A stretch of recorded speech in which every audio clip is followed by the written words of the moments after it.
धन्यवाद सर। मैं अपने पार्टी के लीडर को भी धन्यवाद देना चाहूंगी जिन्होंने मुझे इस महत्वपूर्ण रेलवे बजट पे बोलने का मौका दिया।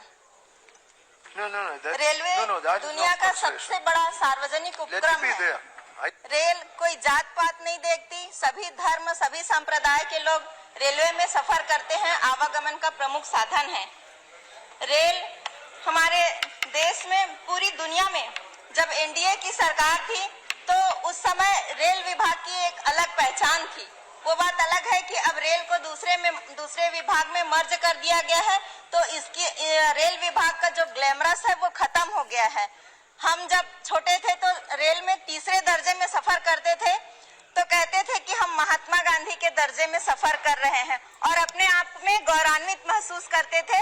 हमें गर्व होता था कि हम तीसरे दर्जे में सफर कर रहे हैं। आज रेल इस बजट में हमारे बहुत से सांसदों ने बहुत सारी विचार रखे हैं, मैं उस बात को दोहराना नहीं चाहती। मैं एक मुख्य बात पे सभी का ध्यान आकर्षित करना चाहती हूँ कि रेलवे में बहुत अधिक पद, 15 लाख रिक्त है अभी पद। जब से अब भारतीय जनता पार्टी की सरकार बनी है तब से रेलवे विभाग ने किसी को नौकरी नहीं दिया है। मैं कुछ दिन पहले हमारे जो रेल मिनिस्टर हैं उन्होंने एक मराठी न्यूज चैनल में कहा था कि रेलवे अप्रेंटिस को नौकरी देने, जो रेलवे में अप्रेंटिस करते हैं उनको नौकरी देने के लिए कहा था कि हमें नौकरी देने का कोई नियम नहीं है रेलवे में। हमने अप्रेंटिस ग्रुप डी भर्ती में 20% आरक्षण दिया है और उसके तहत हम नौकरी देंगे, ऐसा रेल मिनिस्टर जी ने एक न्यूज चैनल में कहा था।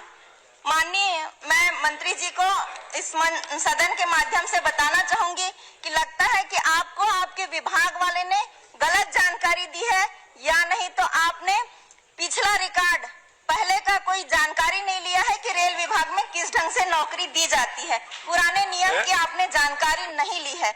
इस विषय में मैं आपको बताना चाहूंगी कि आज से पहले कई बार अप्रेंटिस उम्मीदवार को जीएम पावर के अंतर्गत नौकरी देने के आदेश जारी किए हैं और इस आदेश के तहत आज से पहले, आपकी सरकार बनने के पहले पूरे भारत भर में 40,000 अप्रेंटिस उम्मीदवारों को रेलवे में नौकरी दिया गया और इसमें 20% आरक्षण नियम की वजह से आपने अप्रेंटिस वाले बच्चों के भविष्य के साथ धोखा हुआ है।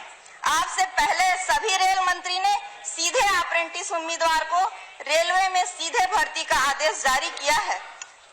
इसलिए मैं आपसे निवेदन करती हूं कि 20% आरक्षण के नियम को रद्द कर पहले की भांति रेलवे में आप रेलवे अप्रेंटिस उम्मीदवार बच्चों को आप नौकरी दें। एक तरह तो आप कहते हैं स्किल इंडिया, आप ट्रेनिंग दे देते हैं, प्रशिक्षण दे देते हैं, लेकिन जब रोजगार की बात आती है तो माननीय महोदय आप रोजगार देने से मुंह मोड़ लेते हैं।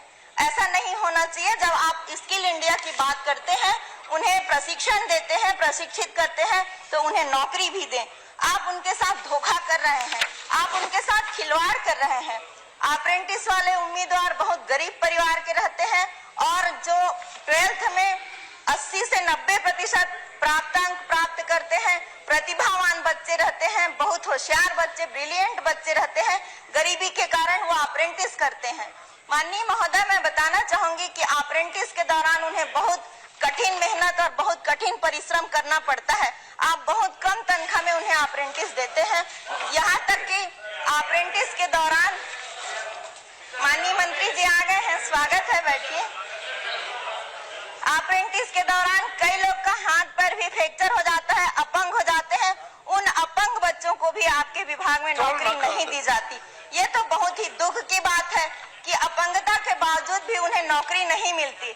माननीय महोदय, मैं बताना चाहूंगी कि अभी पूरे भारत भर में पिछले दिनों 2000 अप्रेंटिस वाले बच्चे यहाँ पे दिल्ली में जंतर मंतर में धरना में बैठे थे। उन्होंने राष्ट्रपति से भी मुलाकात की और राष्ट्रपति से गुहार लगाई कि हमें अगर नौकरी नहीं देते तो आत्महत्या हम करना चाहते हैं, हमें अनुमति दे।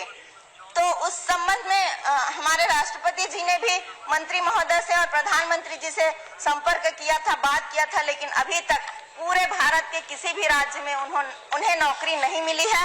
माननीय महोदय, मेरा ये निवेदन है इस रेल बजट के माध्यम से कि अप्रेंटिस वाले लड़कों को आप नौकरी किसी भी कीमत में सीधी भर्ती 20% के आरक्षण के नियम को हटाकर सीधी भर्ती दें।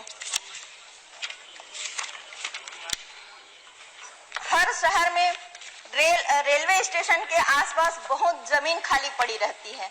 राज्य शासन उस जमीन को अपने उपयोग के लिए आवेदन करती है, मांगती है, लेकिन अभी तक मेरी जानकारी में नहीं है।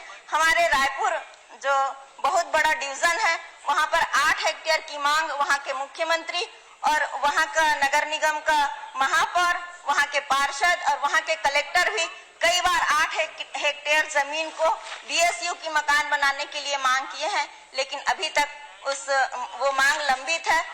इस मंच के माध्यम से मैं कहना चाहूंगी कि वो मांग पूरा करें। माननीय महोदय, आप जो बुलेट ट्रेन चलाने की बात कर रहे हैं, यहाँ तो साधारण ट्रेन ठीक से चलती नहीं है, बहुत लेट चलती है, लेकिन बुलेट ट्रेन अभी दिल्ली से निकलकर आगरा तक पहुंची है। उस बुलेट ट्रेन का भविष्य क्या होगा समझ से परे है। लोको पायलट का बहुत सारा पद खाली है। हम जो देख रहे हैं आए दिन दुर्घटना होती है, वो लोको पायलट जो होते हैं वो ओवर टाइम करते हैं, इसलिए संभवतः दुर्घटना का एक कारण ये भी है। और जो बिना फाटक के बहुत जगह बिना फाटक का रेलवे स्टेशन बना हुआ है, उन्हें बंद कर देना चाहिए, क्योंकि मैं देखती हूँ कि ग्रामीण क्षेत्र में बहुत जगह फाटक बना रहता है और वो फाटक समय से न खुलता है न बंद होता, और ऐसे फाटक केवल दुर्घटना का कारण होता है।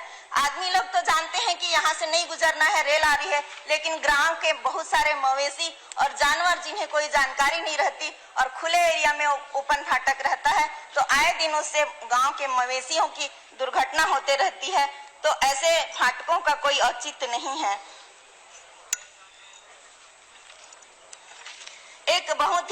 रायपुर का एक बहुत प्रसिद्ध ऐतिहासिक रेलवे लाइन है, जो रायपुर से निकलकर केंद्री होते आगे धमतरी की ओर जा रही है। माननीय महोदय, उस रायपुर से केंद्री तक जो रेलवे लाइन, ऐतिहासिक रेलवे लाइन बना हुआ है, उसे उखाड़ने का क्रम चल रहा है। कृपया उसे ना उखाड़ा जाए। और इस मंच के माध्यम से मैं कहना चाहूंगी कि बिलासपुर सबसे बड़ा आमदनी देने वाला जोन है, जो कि छत्तीसगढ़ के आदिवासी